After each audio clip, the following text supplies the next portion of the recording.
Yarım depodan daha fazla olmasına karşın menzilinin 122 kilometre yazması gibi bir dram. İşte 530 beygir olunca öyle oluyor.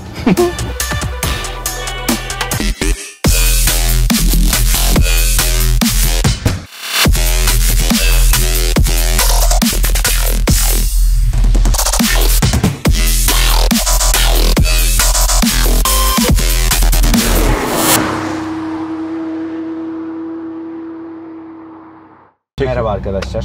Neyin içindeyiz Ant? Sarı emniyet kemerli Porsche 911 997.2 Turbo S. 2011 model, 530 beygir. 700 Nm.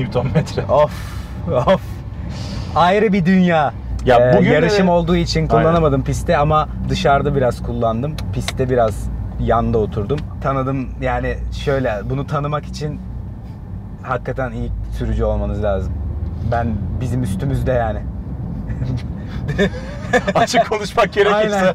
Aynen öyle. Yani Clio Cup'da birinci olduk işte. Aynen. Çok araba test ettik. Aynen. Hayvanız ama bu daha da hayvan. Aynen yani. Şimdi, hayvanoğlu hayvan. Yani açıkçası evet. Şimdi amaç nedir? İstanbul Park'tayız. Dışarıda anlatım yapmayacağız. Bu araba daha ziyade piste uygun bir araba ama dışarıda kullanılabiliyor. Ondan da bahsedeceğiz. Evet. Ama burada amaç arkadaşlar, bu otomobilin hissettirdiği bazı inanılmaz duygular var ve daha önce hiç yaşamadık bunu. Çünkü 2011 model bir otomobil, daha yeni versiyonları var ama elimize böyle bir fırsat geçmişken bu otomobilin sürüş dinamiklerini, hissettiklerini yani evet anlatmamız lazım. Anlatmamız lazım, aynen, paylaşmamız lazım. Burada hissedip size de aksettirmemiz lazım. Şimdi araba 17.000 kilometrede. Çok temiz. 17.800 kilometrede ve bir takipçi arabası. Yani böyle vefalı. Aynen. Böyle bize inanmış yani, ve iyi eğlenceler deyip yine anahtarı teslim eden takipçilerimiz var. Allah hepsinden razı olsun. Aynen. Bekliyoruz yani tekliflerinizi. Aynen. Bu arabayı da bu arada bayağı bir oldu teste vermek istemeleri ve bizim almalarımız arasında. Ama neden İstanbul Park'ı bekliyorduk. İstanbul Park'ı bekliyorduk aynen. Bu otomobil oraya ait. Başka bu arabanın hikayesi nedir? İşte Turbo S dedik. 2011. Başlar. Hadi. Lan! Tabii lastik çok iyi durumda değil ama bu araba iç mekanı anlatıyorum şu anda. Evet. Yanlış anlamayın. Evet. Frene falan basacağım 200'de. Karbon seramik arkadaşlar. Evet ama iç mekanda değil seramik. Dışarıda. Evet. Neyse. İçinden biraz bahsetsene. Konsol deri kaplı, güzel dikişleri var. Sarı göstergeler var. Bu krono paketi ayrıca. Kronometre var. Yani piste girdiğinizde zaman ölçebiliyorsunuz. Deri kaplı, koltuklar çok rahat. Arkaya hakikaten birini alabiliyorsunuz. Çok uzun ve yani ufak tefek işte kız arkadaşlarınızı falan arkaya alabilirsiniz. Onlara launch kontrolü tattırabilirsiniz. Göstereceğiz. İç mekan çok değerli toplu. Zaten Porsche'nin kalitesi hani biliniyor. Özellikle belli bir yıldan sonra 996'dan itibaren kalite çok arttı. Eski Porsche'lerde hakikaten böyle düşük kalite malzeme görebilirdiniz ama burada ben bir şey diyemem yani. Haşa, Porsche burada her şey değerli toplu. Şu saatin etrafı bile deri kaplı. İşçilik ve malzeme kalitesi çok iyi. Hakikaten çok iyi. Yani benim bu otomobilde tek 997 kasada en çok o eleştirilir. Şuradaki ekran. Ama o da şimdi 2011, 5 sene öncesi. Tamam fiyatının hakkı değil ama gene de buradaki ekran iyi bir ekran. Sırıtmıyor. Güzel yani dokunmatik falan da güzel. Şöyle basıyorum dokunmatik yani. İngilizce falan. Aynen. Ama hani çözünürlüğü düşük. Renkli ama çözünürlüğü düşük. Bir de biraz Volkswagen grubu işte Jetta'ydı, eski Golf'lerdi falan, onlara benzer grafikler var. İşte istasyonları falan gösterirken benzer grafikler görüyorsunuz. O bir tek üzüyor ama şu anda Sinan'ın da kurcaladığı üzere düğmelerin hissi, çok güzel. Düğmelerin kalitesi. Yani 20 yıl ya da 30 yıl hani derler ya klasik Porsche. Hani bu da sonuçta 20-30 yıl sonra klasik olacak. Hakikaten bu tuşlar ne erir, ne bozulur, ne hiçbir şey olmaz. İç mekan süper. Bu otomobil çok, gerçekten çok kaliteli. Bose müzik sistemi var bu arada. Her tarafta hoparlörler var. Öyle çok kaliteli bir ses vermiyor. Şimdi açmayacağım. Başka şeyler deneyeceğim size birazdan. Ama bayağı yüksek ses veriyor. Tabii opsiyonlar var bu otomobilde. Ama donanımlar ve donanımların yerleştirilme şekli ve ilk bindiğiniz andan itibaren otomobile her şeyi sanki daha önceden haftalarca, aynen deneyimlemişsiniz de, kullanmışsınız da zaten biliyorsunuz. Ben bardaklığa hasta oldum ya. Çok sevdim. Çok güzel. Bir de kaliteli ya. Bir de kaliteli. Piyano bilek falan ve sıkı. Aynen. Tutar bardağı yani. Bunlar hep çıt kırıldıdır. Evet. Bak görüyorsun. Burası yani güzel hakikaten. Hakikaten sağlam. Ağır bir kahveyi tutar. Kadranlara bayıldım. Sarı ve klasik Porsche. Turbo S yazıyor. 5 tane iç içe yuvarlak, Evet. karşında yuvarlak tepsi gibi. Devir var ve Yağ sıcaklığı, hız, devir, su sıcaklığı, benzin, yağ basıncı. Yani basıncı. bütün hayati her şey gözünüz önünde. ya otomobil bayağı medeni. Yani lüks bir spor araba ama aslında lüks bir binek otomobil gibi. Deri kaplamalar çok güzel. Sessiz, normal şartlar altında Evet. sakin giderken. Evet. Çok kaliteli yani günlük kullanıma çok uygun ve Porsche'yi de zaten ayrı kılan zımbırtı. Zımbırtı, rafinelik. O Yani rafinelik. rafine diyoruz ya. Hani Rafine, 530 hakikaten beygir aynen. bir canavar Aynen. ama sokakta da kullanabiliyorsunuz. Sokakta da kullanıyorsun. Ve Yani bir şımartıyor. Ferrari'yi günlük kullanamazsın ama bu Porsche'yi günlük Ve kullanabilirsin. çok sağlam hissettiriyor araba. Evet. Çok sağlam hissettiriyor. Güzel şeyler var. Burada launch control yazısı. Birazdan Ha. bak gördün. Ha, en son Bak. bende mi kaldı acaba? En son ben launch Şurada da sport Ama- falan yazıyor çünkü direksiyonda.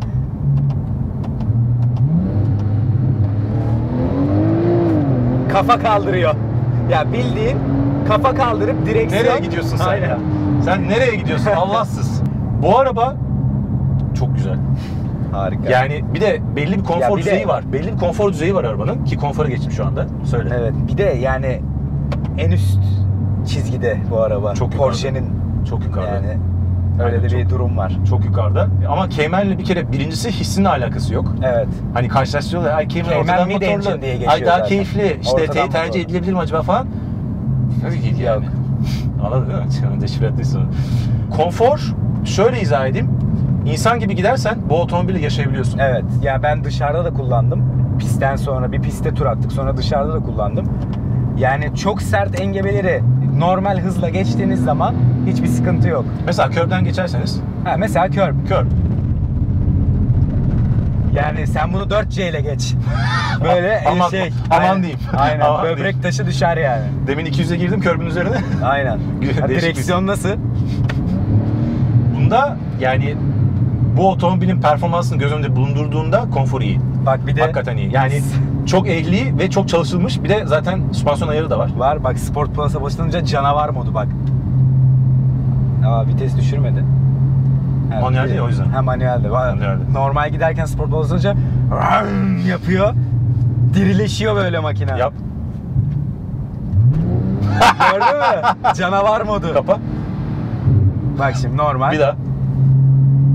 Olmadı. Şey, Vites büyütsün. Sport Plus alınca aynı zamanda süspansiyonda Sertleştiriyor. sertleştiriyor. Süspansiyon sert olduğu zaman hakikaten sert oluyor. Aynen. Canavar moduna. Süper ya. Roller coaster gibi şerefsiz ya. Aynen Roller öyle. coaster gibi. Şu anda konforu Sekizinci- anlattığımız için arkadaşlar 8. virajı konforlu bir şekilde Aynen öyle. üzmeden, zorlamadan yani işte 110, 120 ile oğlum araba çok iyi ya. Allah'ım çok güzel, çok güzel. Şimdi bak. Konforlu anladın siz zaten. Aynen. Motora geçelim mi? Motor. Yani bu arada 530 beygir. konforlu derken hani bir supercar performansına Evet. göre konforlu. İnsan Evet. gibi kullanırsan bu otomobili yaşayabiliyorsun. Ha gene Sıkıntı yaşamaz. hakikaten İstanbul yollarında yavaş da Sarsar. geçsen sarstığı oluyor. Yani bayağı gergin araba. Ama sert işte yok canım bu ne yapacağım ben bu arabayı sadece pistte öyle bir şey yok. Motor. 3.8 litre. 3.8 litre, 530 beygir, 700 Nm tork. Yani boyun kırar diyorum ya. Kırayım mı? Bak yap. Kırayım mı? Kır. Launch. Launch nasıl biliyor musun? PSM'ye basıyorsun. PSM off. Sport Plus'ta zaten. Sport Plus'ta frene iyi bas. Gazı kökle. Şunun hareket yok. Yok. mu? Gazı, frene iyi bas. Gazı kökle. Şimdi orada yazı gelecek. Launch kontrol aktif. Allah!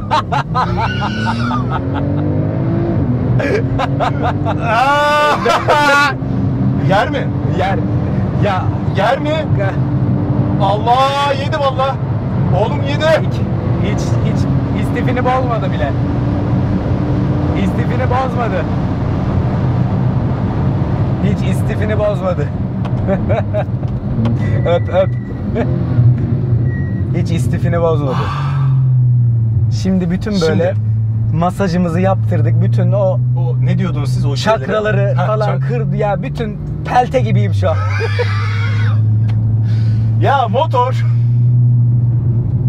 Porsche. Porsche'nin motorunu eleştirme gibi bir şeyimiz olabilir mi? Ya Hayvan hadi gibi fazla diyor da. araba ya. Ya çok güçlü. Çok güçlü oğlum araba. Yani çok güçlü. arkadaşlar tork var. Şimdi 1700 küsür, 1730 kilo falan bu otomobil. Aslında hiç hafif değil. Ama gelin görün ki tork var ve arkada yani Ağırlık dağılımı çoğu arkada. arkada. Onun için böyle Direksiyon. arka yapışıyor. Yani fizik kurallarına aykırı aslında bu arabanın o kadar. Hani hep o muhabbet vardır ya, arka aksın arkasındadır motor. Evet. İşte iyi yol tutmaz derler. Abi o zaman Porsche ne? O zaman Porsche ne yani? Arka aksın üzerindeki motordan dolayı arkadaşlar çok fazla bu otomobilde çekiş var. O yüzden bu araba çok fazla gidiyor. Evet. Ana.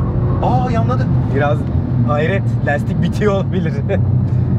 Yanlamıyor arkadaşlar. 4 çeker. Dur. Islakta kullan. Sen bekle. Daha sürüştürmeklere gelmedik. Gelmedik. Motordayız hala. Geleceğim ben, geleceğim.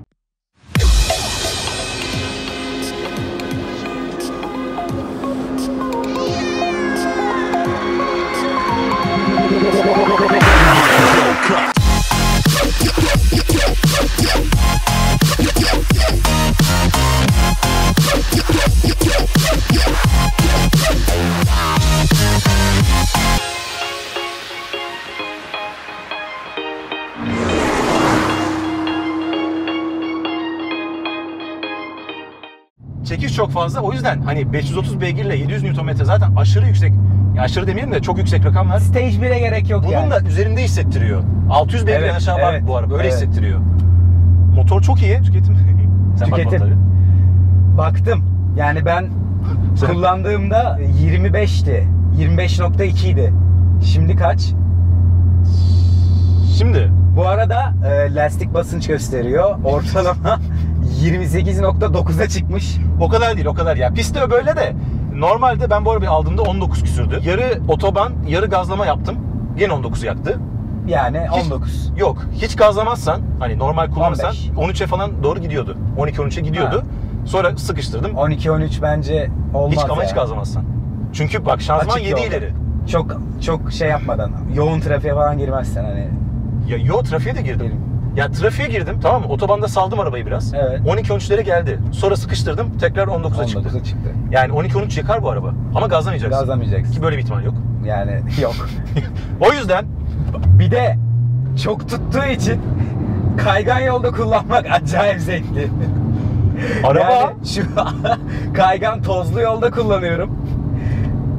Böyle bakıyorum, hızlıyım 130 falan. Ya dedim dönmez herhalde. Hafif dengeli gaz veriyorum. Arkası geliyor. Kontrayla gideceğim yöne bakıyorum.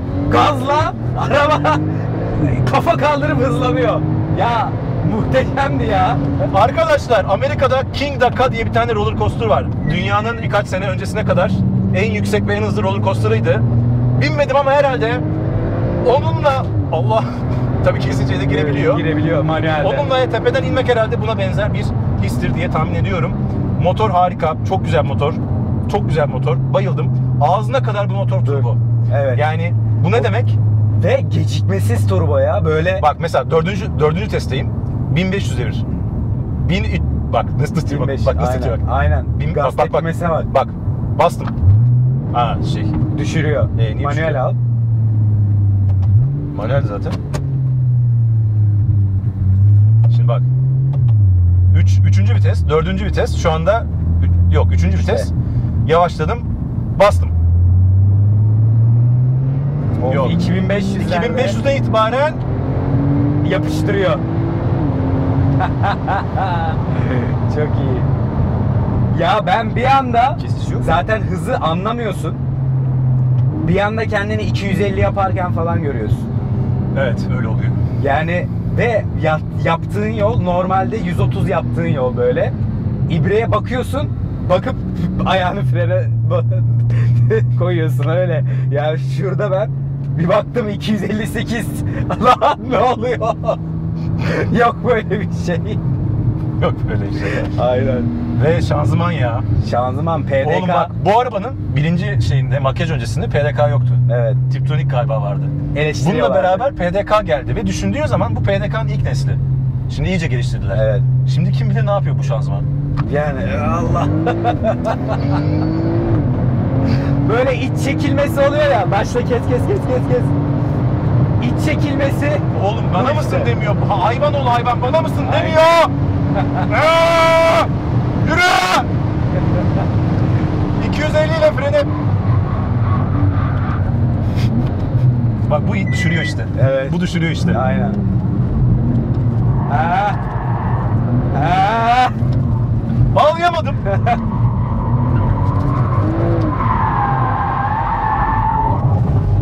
Evet, böyle bir spinimizden sonra sıkıntı yok. Yok. Spin attık. Bu yüzden piste çıktık. Evet. Böyle de olabiliyor. Şimdi birinciyi bağlayamayınca, İkinciyi bağlamak istedi. Çok kesti. yani birinciyi ikinciye bağlayamayınca ikinciyi üçüncüye bağlamak istiyorsun, sonra böyle oluyor. Evet. Ama hiç sıkıntı değil. Ya tamam, rezil oldum, kabul ediyorum. Ki Ama bir pistteyiz. pist. Bu yüzden Pist. buraya geldik. Yani arkadaşlar bu pistte yapmazsak nerede yapacağız? Yani.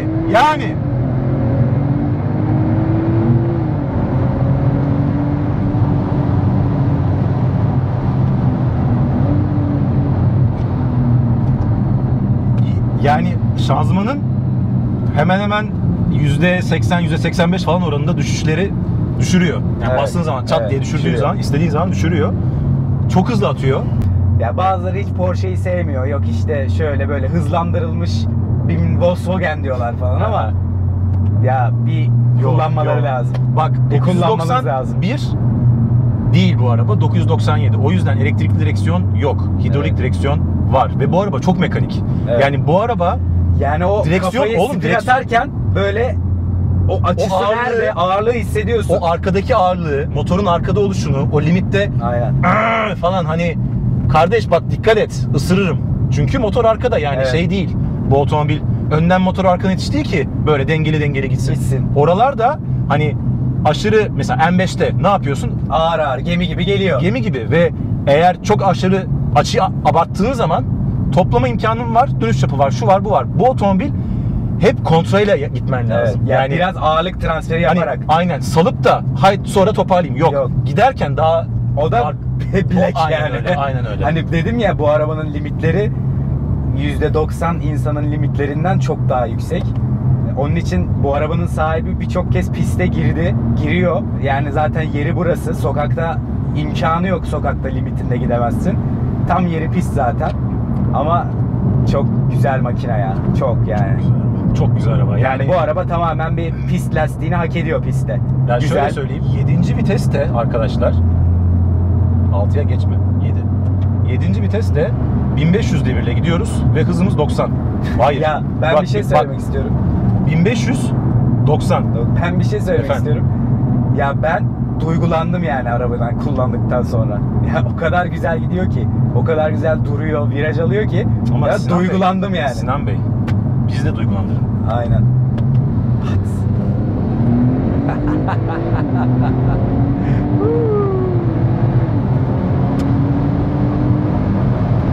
Yaklaşık olarak 210 kilometre ile karbon seramik. karbon seramik frenlerimiz de var. Maşallah çıktı buraya.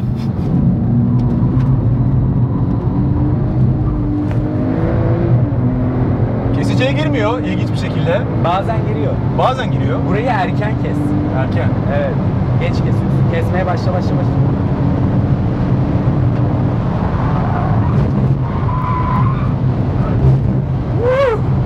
Duracak mı? Duruyor. Şimdi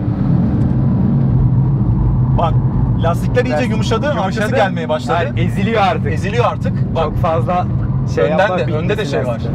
Aynen. önde de savunma var. Zaten hissediyorsun orada, verdiğin an gelecek. Bak oğlum direksiyon çok keskin.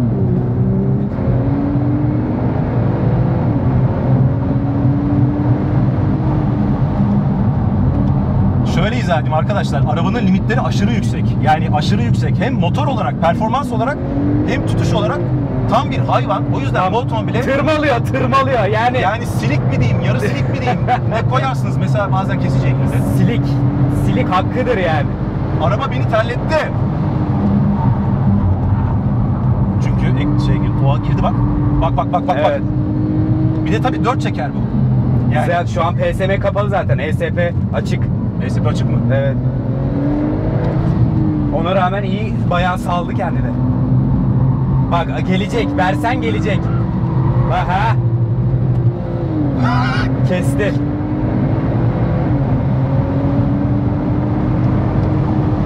Şimdi frenlere biraz daha nazik olmak lazım. Lastikler çünkü bir de 17.000 kilometre. Frenler lastiğin üzerinde. Frenler yani Arabanın silik kendisi lastik. lastiğin üzerinde. Aynen. Oh oh oh. Muhteşem ya. Oğlum araba gerçekten arkadaşlar çoğu araba spor otomobil %100 konsantrasyon ister. Bu araba %110. 250 falan istiyor. Ya hakkını vermek istiyorsanız biraz daha kes. Aynen.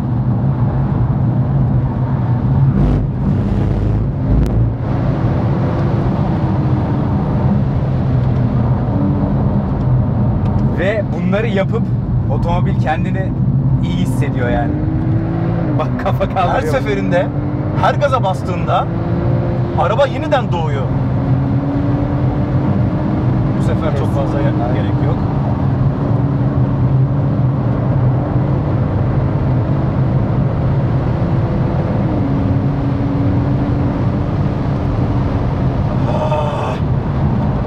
Dört. 3. Bu arada klima açık. Bak.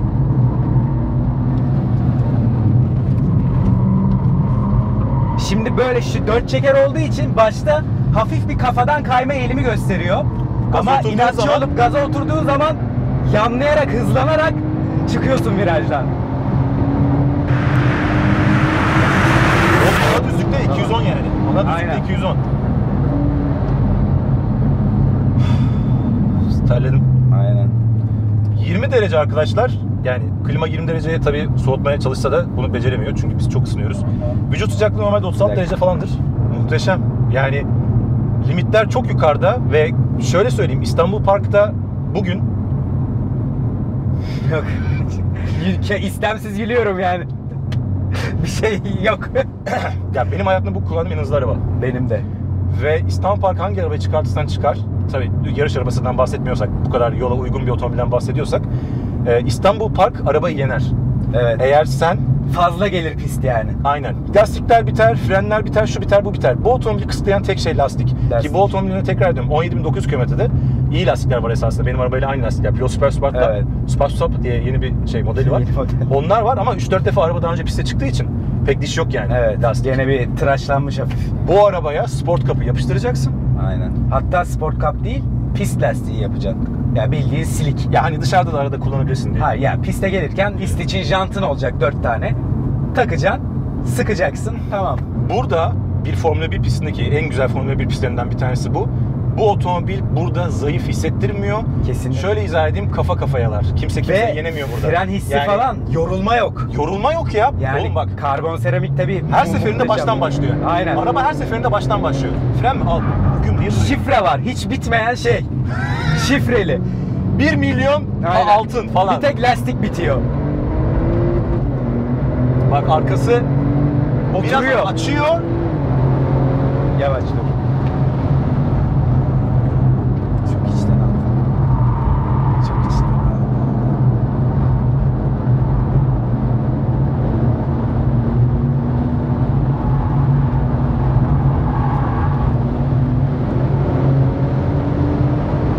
Muhteşem.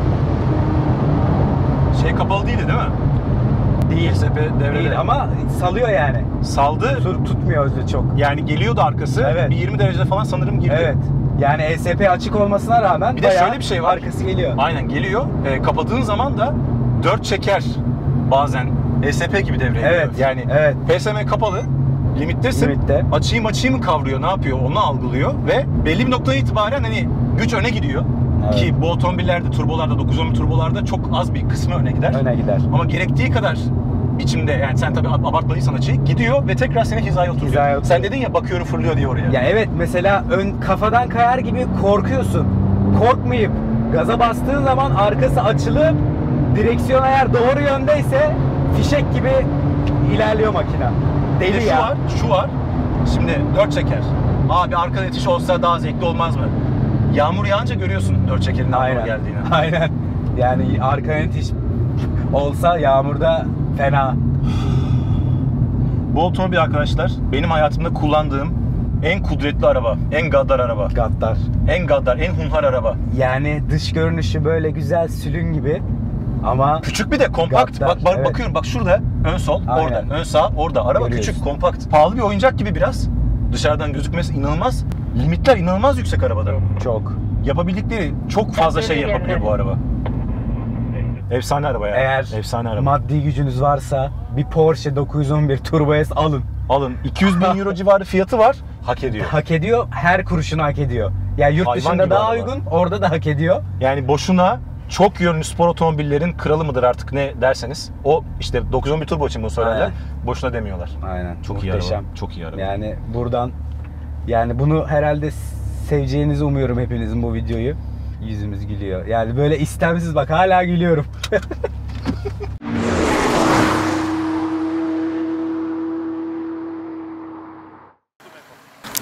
1 Haziran'da Top Gear'in ilk sayısında Top Gear görüşürüz. İlk sayısında görüşeceğiz. Bye bye.